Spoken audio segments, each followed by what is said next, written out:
Assalamualaikum warahmatullahi wabarakatuh.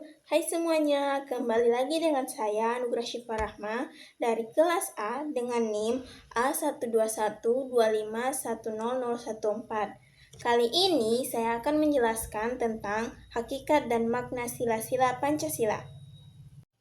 Hakikat sila-sila Pancasila adalah nilai-nilai dasar yang menjadi fondasi kehidupan berbangsa dan bernegara. Hasil pemikiran mendalam para pendiri bangsa yang berakar pada realitas sosial, budaya, dan spiritual Indonesia.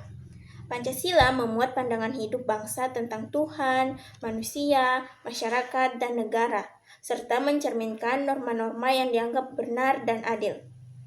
Sila-sila Pancasila saling berkaitan dan memiliki tujuan yang sama, yaitu mewujudkan masyarakat Indonesia yang adil dan makmur.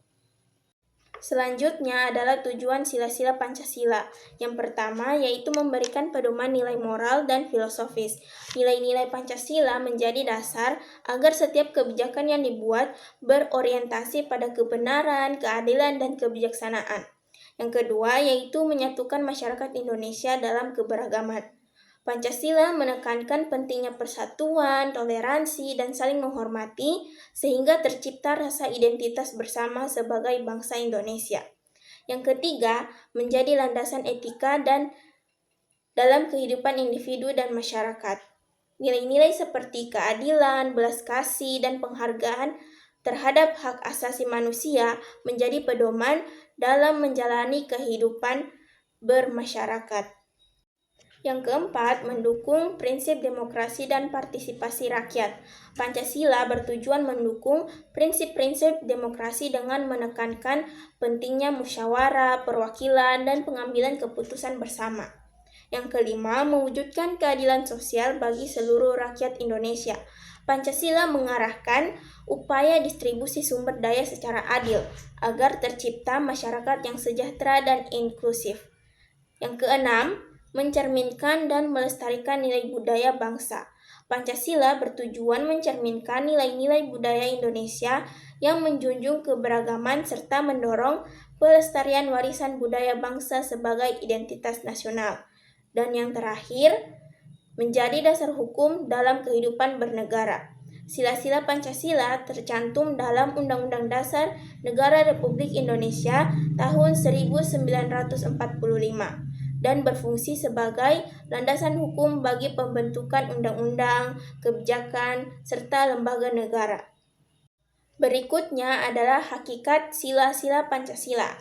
Hakikat sila yang pertama yaitu ketuhanan yang Maha Esa. Adalah pengakuan bangsa Indonesia terhadap Tuhan sebagai pencipta alam dan menjadi dasar spiritual dan moral bangsa Indonesia dalam kehidupan berbangsa dan bernegara. Hakikat sila kedua, yaitu kemanusiaan yang adil dan beradab, adalah pengakuan terhadap manusia sebagai makhluk ciptaan Tuhan yang memiliki harkat dan martabat dan harus diperlakukan secara adil dan beradab. Hakikat sila ketiga, persatuan Indonesia, yaitu persatuan bangsa Indonesia dalam satu ikatan kebangsaan dan mengutamakan kepentingan bangsa dan negara di atas kepentingan pribadi ataupun golongan.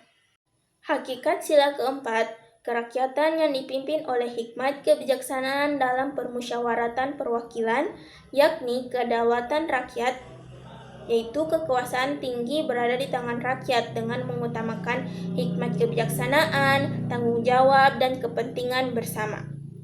Hakikat sila kelima, keadilan sosial bagi seluruh rakyat Indonesia, yaitu terwujudnya keadilan dan kesejahteraan bagi seluruh rakyat dengan keseimbangan hak dan kewajiban. Sila ini merupakan tujuan akhir dari pengamalan seluruh sila Pancasila. Dan yang terakhir yaitu makna sila-sila Pancasila. Makna sila pertama tercermin dalam pengakuan dan penghormatan terhadap kebebasan beragama. Negara menjamin setiap warga negara untuk memeluk agama dan menjalankan ibadah sesuai dengan keyakinannya tanpa adanya paksaan. Contohnya, dalam lingkungan masyarakat, warga tidak memaksakan keyakinan agamanya kepada orang lain dan tetap hidup rukun meskipun berbeda agama. Makna sila kedua, perlakuan adil dan beradab terhadap sesama, dengan menghormati hak asasi manusia dan tidak membedakan latar belakangnya. Contohnya, ketika ada teman yang mengalami kesulitan, kita menolong tanpa membedakan suku, agama, atau latar belakangnya. Makna sila ketiga yaitu sikap persatuan dan nasionalisme, mengutamakan kepentingan bangsa dan negara di atas kepentingan pribadi atau golongan. Contohnya, masyarakat bergotong royong membersihkan lingkungan tanpa memandang perbedaan status sosial. Makna sila yang keempat yaitu pelaksanaan demokrasi melalui musyawarah dan perwakilan, mengutamakan kebijaksanaan dan kepentingan rakyat. Contohnya, seseorang menerima hasil keputusan bersama meskipun pendapat pribadinya tidak dipilih. Dan yang terakhir, makna sila kelima yaitu mewujudkan keadilan sosial dan kesejahteraan rakyat dengan keseimbangan hak dan kewajiban serta pemerataan bangunan, dan sila ini menjadi tolak ukur keberhasilan pengamalan sila-sila Pancasila lainnya. Contohnya ketika guru membagi tugas dan penilaian secara adil kepada seluruh siswa tanpa pilih kasih. Itulah penjelasan mengenai hakikat dan makna sila-sila Pancasila. Jika terdapat salah dalam kata dan penjelasan saya, mohon dimaafkan. Sekian dan terima kasih. Wassalamualaikum warahmatullahi wabarakatuh.